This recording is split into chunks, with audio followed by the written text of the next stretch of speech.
네, 오늘 함께 나누실 말씀은 마태복음 2장입니다. 마태복음 2장 1절부터 12절까지입니다. 마태복음 2장 1절부터 12절까지요. 저와 여러분 함께 교독하겠습니다. 제가 1절 시작합니다.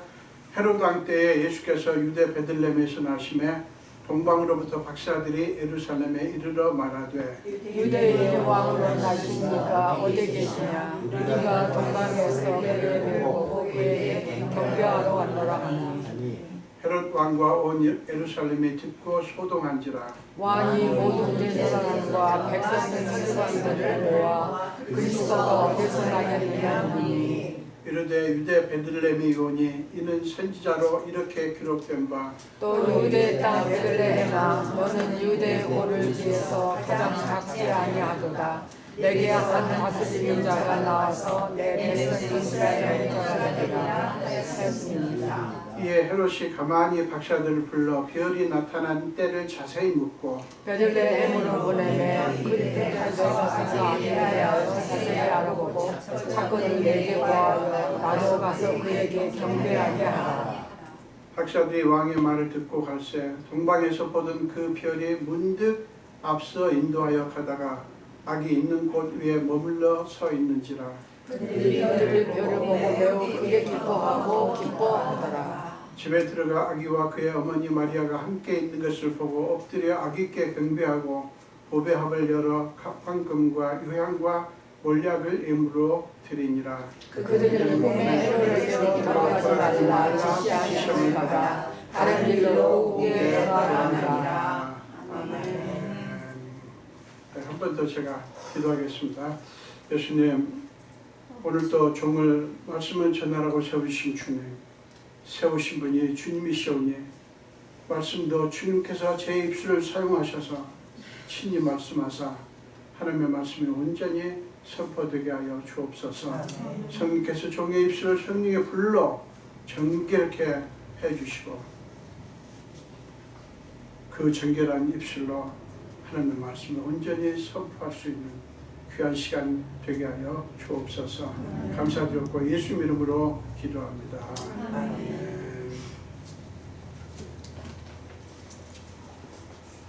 네, 오늘 함께 봉독하신 말씀으로 그의 별을 따라 라고 하는 제목으로 함께 말씀을 나누겠습니다. 그의 별을 따라. 이 본문은 사실 성탄주일날 많이 이렇게 여러분들이 들었던 말씀인데요. 오늘 저는 그 예수님을 경배하는 그 측면보다도 박사들의 그 여행 문제를 좀 얘기를 집중적으로 하려고 합니다. 이 본문은 우리가 알다시피 사복음서 중에서 유일하게 마태복음에만 기록된 그 유명한 동방박사 이야기입니다. 오랫동안 별을 연구하던 그들이 동방박사들이 유대 땅에 위대한 왕이 태어날 것이라는 징조를 그들이 발견을 했어요. 그러고 나서 그 아기를 경배하게 되는, 말하자면 경배의 이야기입니다.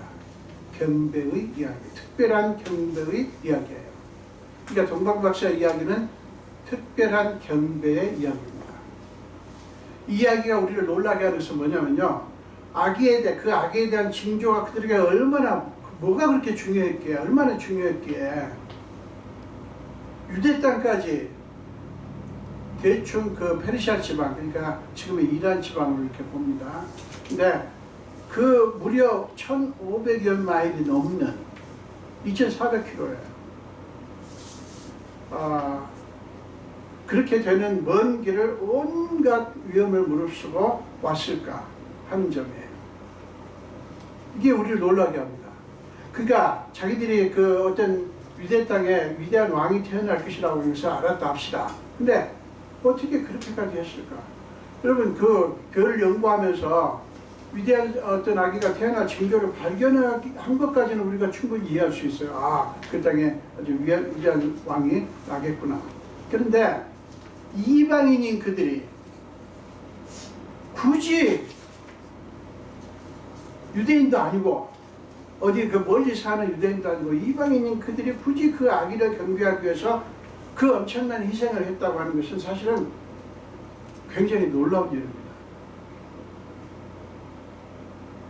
요즘이야 비행기 타고 가거나 차로 가거나 1500마일 별거 아닐 수 있지만 여러분 1500마일을 걸으려면요 몇 달 걸립니다.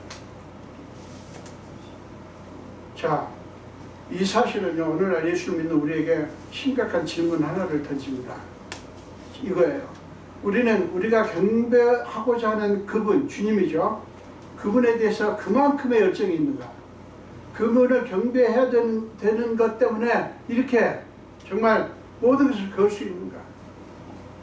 우리가 믿는 주님을 위해 경배하기 위해서 무엇을 희생하고 얼마나 희생을 하는가? 하는 질문을 우리에게 던집니다. 본문은 동방 박사들이 유대 땅까지 오게 된 경위를 이렇게 설명을 하죠. 1절, 2절입니다.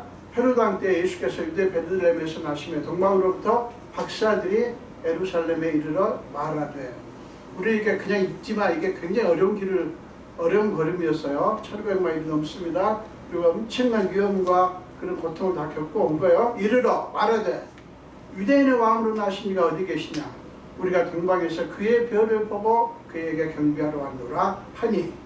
여러분, 여기서 이상한 게 보이지 않습니까? 성경은 베들레헴에서 한 아기가 낳았다고 그랬어요. 그렇죠? 그런데 지금 박사들이 간 곳은 어디예요? 예루살렘이에요. 잠깐만.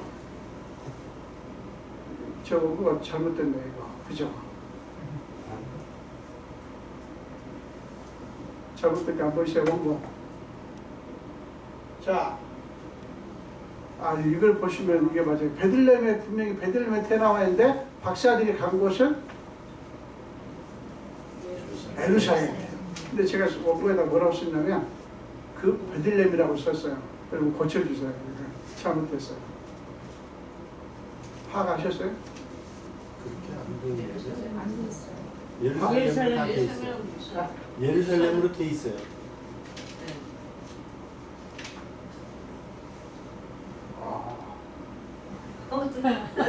괜찮아요.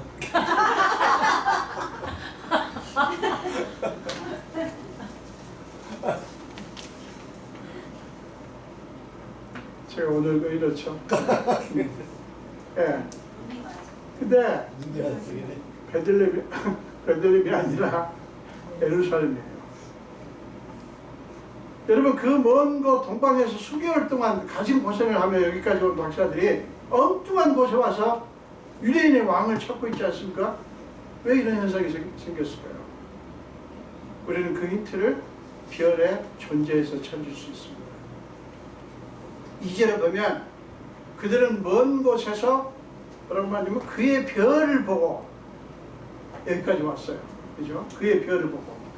그 다음에 9절을 보면 동방에서 보던 그 별이 문득 앞서 인도하여 라고 말씀합니다.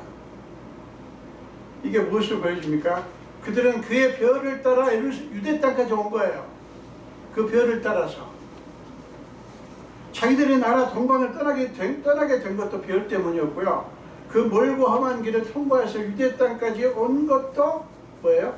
그 별의 인도함 때문이었어요. 근데 그 어느 순간 그들은 별의 움직임과 상관없이 자기들 마음대로 움직인 거예요. 그들이 예루살렘에 갔을 때 9절에서와 같은 별의 움직임이 활동이 없었다는 점에서 우리는 그것을 알 수가 있어요. 그들이 예루살렘을 향하고 가고 있을 때 그들은 별의 움직임을 상관없이 무조건 갔다는 뜻이에요. 자, 우리는 그에 대해서 쉽게 어렵지 않게 짐작을 할 수가 있어요. 왜 그들이 별의 움직임도 상관하지 않고 예루살렘으로 갔을까? 그걸 쉽게 짐작할 수 있어요. 왜 그런가 하면 그들은 유대인의 왕이 될 아기가 탄생한 거니까 어떻게 생각했어요? 당연히 왕궁일 것이라고 판단을 한 거예요. 확신한 것입니다. 그 확신이 든 순간부터, 이게 중요합니다. 그 확신이 든 순간부터 그들은 자기들이 지금까지 따라왔던 별을 바라보지 않은 거예요. 아니, 그 바라볼 필요를 안 느낀 거죠. 자기들의 시선을 별에서 떼고 그 대신 뭘 의지했죠? 자기들의 판단을 의지하는 실수를 범한 거예요. 여러분, 이것이 오늘날 많은 그리스도인들, 특히 교회 지도자들이 가장 일반적으로 범하는 실수입니다. 우리 모든 그리스도인들, 그리고 교회 중직자들, 교회 지도자들, 목회자를 비롯하여 너무나 많이 범하는 실수가 이거예요. 작년에 했으니까 올해도, 과거에 이렇게 잘 됐으니까 지금도 이렇게 합니다. 그러니까 우리가 어떤 확신이 있어요. 어떤 판단을 해서 확신을 가지면 이제 그때부터는 간절하게 형식적으로 기도는 해요. 그런데 그 기도는 형식일 뿐이지 정말 하나님의 인도하심을 구하지 않는 경우가 많아요. 굉장히 교회가 이 부분 많이 범하는 실수입니다. 그렇기 때문에요, 여러분, 우리는 뭔가에 대해서 확신이 들 때, 특히 이건 틀림없어 라고 확신이 들 때, 여러분들 특히 잠시 멈춰야 돼요. 멈추고 뭘 생각해야 되냐? 나의 이 확신은 무엇으로부터 온 것인가? 하나님으로부터 온 것인가? 아니면 나의 판단으로부터 온 것인가? 하나님으로부터 온 것인가? 아니면 인간의 상식으로부터 온 것인가? 를 점검을 해야 돼요. 근데 여러분, 그게 참 쉽지 않습니다. 여러분, 해보셨으면 아실 텐데 잘 안 돼요. 얼른 옛날의 판단, 그리고 가졌던 확신을 얼른 가버려요. 여러분, 우리가 어떤 판단을 해야 될 때, 어떤 때는요, 우리가 그 판단을 안 하면 어떤 때는 다른 사람들이 우리의 확신을 흔들 때가 있어요. 그게 뭐냐면, 안 됩니다 라고 반대할 때, 그런 때예요. 여러분, 아내나 여러분 남편들이나 어떤 자식들이나 친구나 누군가가 내가 확신을 가지고 있는데 그거 좀 아닌 것 같은데요 할 때가 있어요. 여러분, 그럴 때 우리는 가장 흔하게 보이는 반응이 뭐죠? 화를 내는 거죠. 에이씨, 왜 그래? 이렇게 나와요. 아씨, 이게 맞는데 이게 뭐야? 이렇게 합니다. 여러분, 그런데 조심해야 돼요. 영적인 측면에서 보면 그때가 굉장히 중요한 때예요. 왜 그런지 아세요?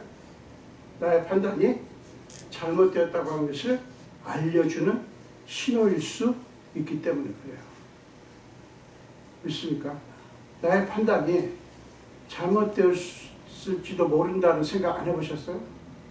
해봤어요. 해봤죠. 맨날.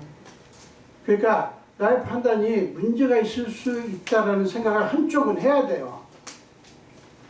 그러면 상대방이 뭐라고 한 거에 대해서 화를 안 내죠. 우리 한국 분들이 토론 문화가 참 잘 안 돼 있죠. 토론하기가 힘들어요. 미국 사람들은 토론을 엄청나게 합니다. 막 거의 그냥 치고받을 것처럼 막 공격하고 막 그러는데 끝나고 나면 그냥 허가하고 악수하고 다 그래요. 근데 우리는 이게 잘 안 돼요. 회의할 때, 우리 한국 사람들 회의할 때 보면 그래서 항상 문제가 돼요.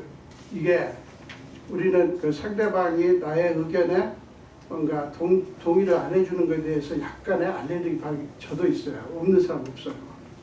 있는데 여러분, 그때가 중요한 때일 수 있다.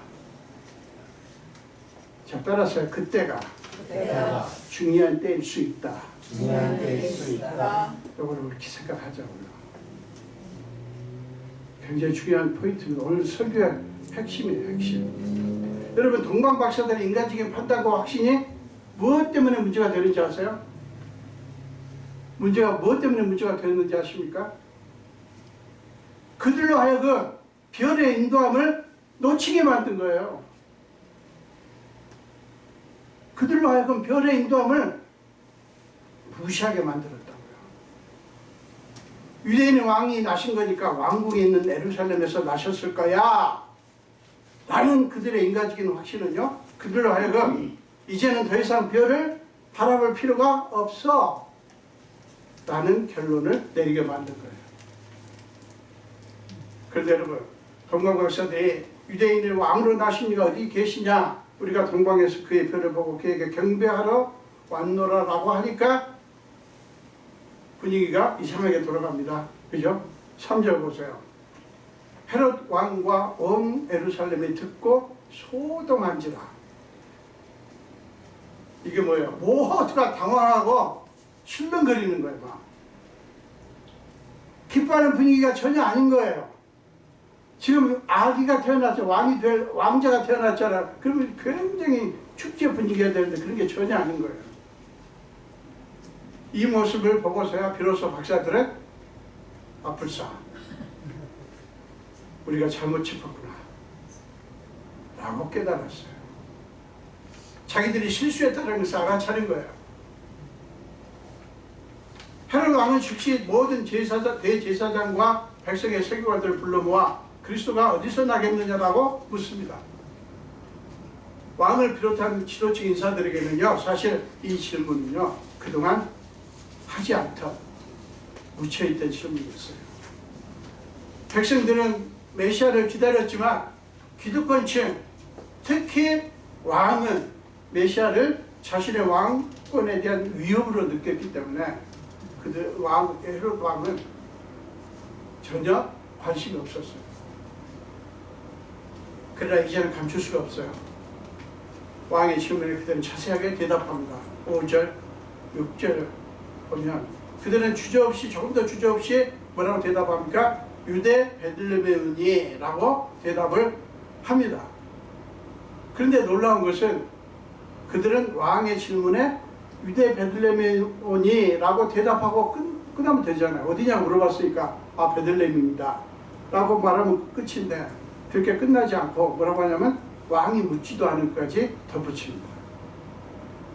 이는 선지자로 이렇게 기록된 바, 이건 왕이 물은 게 아니에요.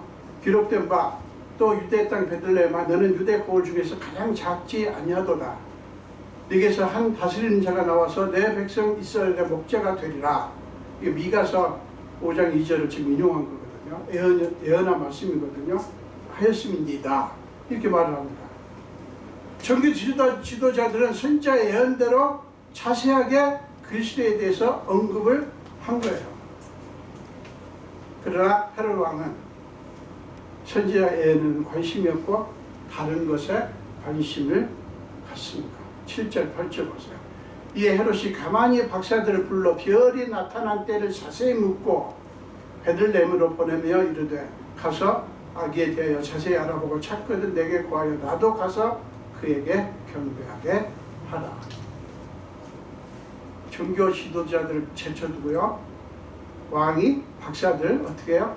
은밀하게 불러서 물어봅니다. 여러분 이상하지 않습니까? 지금 누구한테 물어야 돼요? 지금 그 제사장들, 서기관들한테 다시 물어야 돼요. 근데 걔네들은 빼놓고 박사들만 은밀하게 비밀리에 부른 거예요. 이상한 거예요, 이거. 왕은 선지자의 예언이고 뭐고 그런 건 관심이 없어요. 아기가 태어난 장소가 궁금한 거예요. 여러분, 거짓된 사람들은요, 어떻게 거짓된 사람들인지를 알 수가 있냐면 늘 어떤 일을 이런 식으로 합니다. 거짓된 사람들.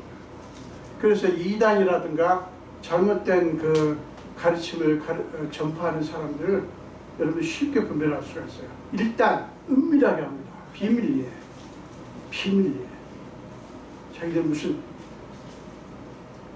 비밀 결사대예요. 그냥 쉬쉬하면서 그렇게 합니다. 언제나 떳떳하지 못하게 되면 은밀하게 하는 거예요. 어떤 사람들은요, 하나님과 교회를 섬긴다고 하면서 공개적으로 하지 않고 은밀하게 가까운 사람들끼리 쑥덕거리면서 하는 경우가 있어요. 그런 교회들이 있어요. 사랑하는 여러분, 그런 식의 섬김은 외형적으로는 놀랍다 할지라도 크게 잘못된 섬김이에요. 여러분, 신천지를 비롯한 이단들이 하는 짓이 그런 식이에요. 음침하고 음습하게 합니다. 저는요, 신천지 사람들에게 주장하고 싶어요. 당신들이 주장하는 게 그렇게 귀하다면 탁 터서 말해라. 우리는 신천지를 믿소. 자, 나는 우리처럼 믿읍시다 하고, 나는 신천지요 라고 얘기를 하고 전도를 하라는 거예요. 절대 안 하죠. 신천지 처음 시작할 때, 사람들 포섭할 때 나는 신천지입니다 라고 절대 안 해요. 신천지뿐인가요? 모든 이단들 엄청나게 많습니다. 제가 저기 알아본 것만 해도 한 20몇 가지 돼요. 전부 은밀하게 합니다. 자기가 은밀하게 이상하게 하는 건 다 잘못된 거예요. 왜 그렇게 합니까? 구절에 보니까 박사들은 왕의 말을 듣고 베들레헴으로 갑니다. 지금 그죠? 박사들은 지금 왕의 말 속에 숨겨진 음흉한 계획을 알고 있어요? 몰라요. 모른 채 베들레헴으로 가는 거예요. 그런데 여러분, 그들은 아무것도 모른 채 가고 있는데 놀라운 일이 벌어집니다. 자, 9절 보세요. 박사들이 왕의 말을 듣고 갈새 동방에서 보던 그 별이 문득 앞서 인도하여 가다가 악이 있는 곳 위에 머물러 서 있는지. 이 문득이란 말이 참 멋있어요. 갑자기 물론 나타났다는 건데, 별 자체가 안 나타났다가 나타난 뜻이 아니고 박사들이 문득 갑자기 별의 존재를 파악했다는 뜻이에요. 여러분, 얼마나 놀랍습니까? 동방에서 보던 그 별이 그들을 앞서 인도하는 거예요. 그들은 이제 왕의 말도 아니고, 박사들은 이제 왕의 말도 아니고 자기들의 판단도 아니에요. 다시 하나님의 인도하심을 받습니다. 그들은 잠시 실수했지만, 잠시 한눈 팔았지만 하나님은 다시 그들을 인도하신 거예요. 사랑 여러분, 하나님의 긍휼하심의 특징이 이런 거예요. 여러분, 하나님은 한 번 실수했다고 해서, 잠시 한눈 팔았다고 해서 무조건 버리지 않습니다. 불쌍히 여기십니다. 불쌍히 여기사 한 번 더 기회를 주십니다. 동방에서부터 그들을 인도했던 그 별은 다시 박사들을 인도해서 악이 있는 곳 위에 머물러 섭니다. 박사들은 막연하게 그저 베들레헴으로 향하고 있었는데 그 별은 정확한 지점까지 보여준 거예요. 박사들은 당연히 그 별을 보고 성경에 보니까 매우 크게 기뻐하고 기뻐하더라. 이게 뭐냐면 기뻐서 어쩔 줄 몰라 했다는 뜻이에요. 자기들이 잘못 판단하고 실수했던 터인지라 그 별의 존재가 더 고맙게 느껴졌을 거예요. 아마 별을 보고 얼마나 반가웠을까요? 여러분, 하나님은 본래 동방에서부터 끝까지 별을 통해서 박사들을 인도하실 작정이었고 그렇게 했어요. 유대 땅까지 오기까지 그렇게 하셨어요. 근데 그게 어그러진 게 뭐 때문이죠? 그게 어그러진 게 뭐 때문에? 박사들의 인간적인 판단 때문이에요.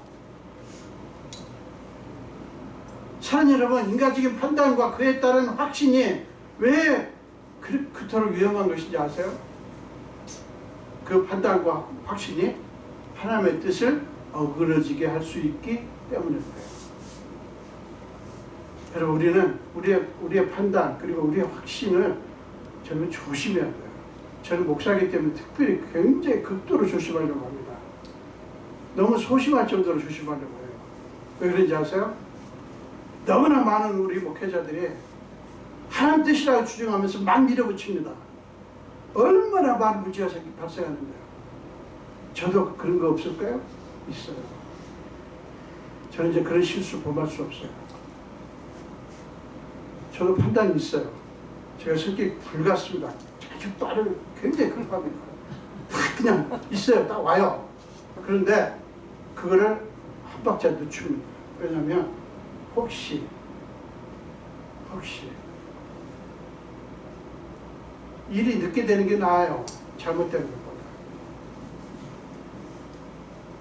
근데 너무나 교회가 이 인간적인 판단과 확신 이것 가지고 뭐 그냥 난리를 치는 거예요. 이게 굉장히 위험합니다. 박사들이 지금 문제가 생긴 것은 다른 게 아니에요. 자기들의 확신을 너무 믿고 눈을 별에서 떼낸 거예요. 다행히 하나님이 박사들의 연약함을 긍휼히 여기셔서 박사들의 신념도 회복하셨고 그 다음에 하나님의 본래 뜻대로 이루어지게 했어요. 하나님의 뜻도 본래 뜻대로 이루어지게 하신 거예요.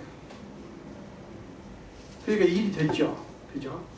일이 됐잖아요. 박사들이 아기 예수를 경배하게 되는 그 뜻이 이루어졌잖아요.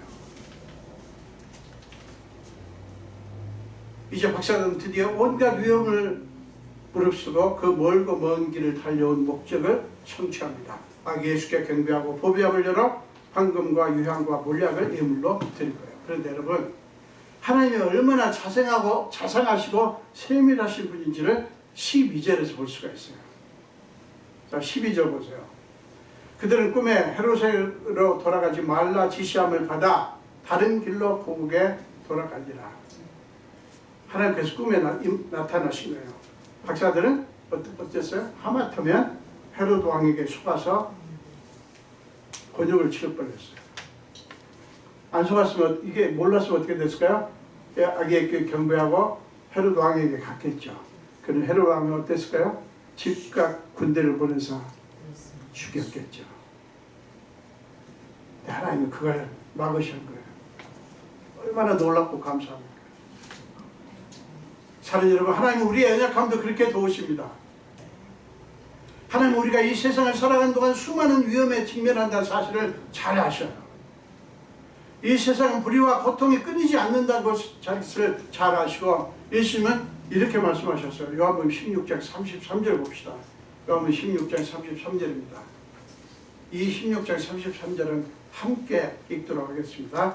이것을 너희에게 이르는 것은 너희가 내 안에서 평안을 누리게 하려 함이라. 세상에서는 너희가 환난을 당하나 담대하라. 내가 세상을 이겨노라. 아멘. 아멘. 이 말씀은요, 세상을 이기신 주님이 우리를 끝까지 지키시고 인도하시겠다고 하는 약속이에요. 그러니까 우리는 뭘 봐야 됩니까? 우리를 괴롭히는 환난을 볼 게 아니라는 거예요. 환난 때문에 괴롭죠. 고통스럽죠. 근데 환난에 묶일 것이 아니라 누구를 바라봐야 됩니까? 세상을 이기신, 그 모든 것을 극복하신 이기신 예수님을 붙드는 거예요. 바라보는 거예요. 여러분은 그리스도인에게 가장 위험한 유혹은 무엇이라고 생각하십니까? 그리스도인에게 가장 위험한 유혹은 무엇일까요? 사랑하는 여러분, 그것은요, 우리가 생각하기에 좋은 대로, 우리 눈에 보기 좋은 대로 행하는 거예요. 우리가 생각하기 옳은 대로, 우리의 보기 좋은 대로 행해버리는 거예요. 그게 가장 위험한 유혹입니다. 그리스도인들에게. 그러나 사랑하는 여러분, 그리스도인에게 생명줄은 뭡니까? 오직 하나님의 인도하심을 따르는 거예요. 우리의 생각이 아무리 옳은 것 같아도요, 하나님의 판단보다 옳을 수 없지 않을까요? 안 그렇습니까? 우리 생각이 아무리 옳아도 하나님의 판단보다 옳을 수는 없잖아요. 그거 우리 기본적으로 그건 알죠. 그죠? 근데 왜 이렇게 막 우리의 판단대로 해버리려고 하십니까?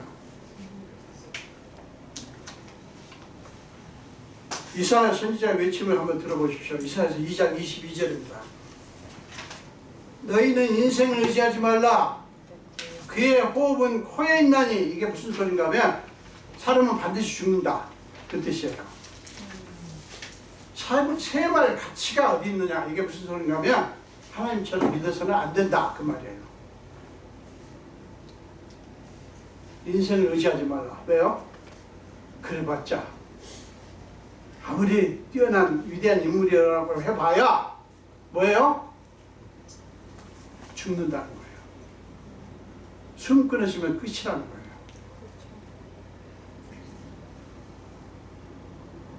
그러니까 하나님처럼 믿어서는 안 된다는 거예요. 다음 주일에 우리는 성탄주의를 맞습니다.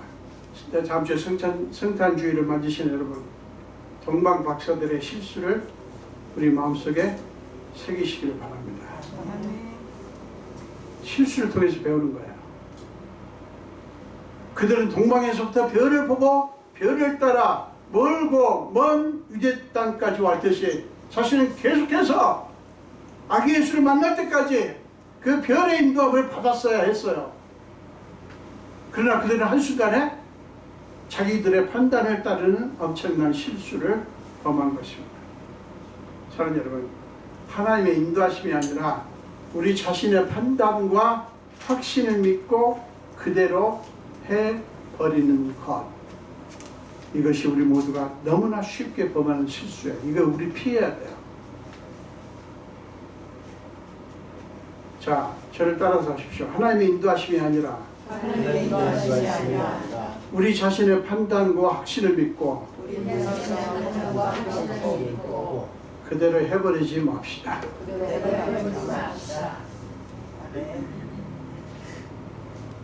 저도 그렇고 여러분도 그렇고. 저는 여러분들이 일단 반대하잖아요. 그러면 일단 숨을 멈춥니다. 그러니까 숨을 멈춘다는 말 되지. 잠시 생각을 내려놓습니다. 왜 그런지 아세요? 여러분을 통해서 하나님께서 저에게 말씀하시는지 모르기 때문에. 우리 쓸데없는 고집 피우지 맙시다.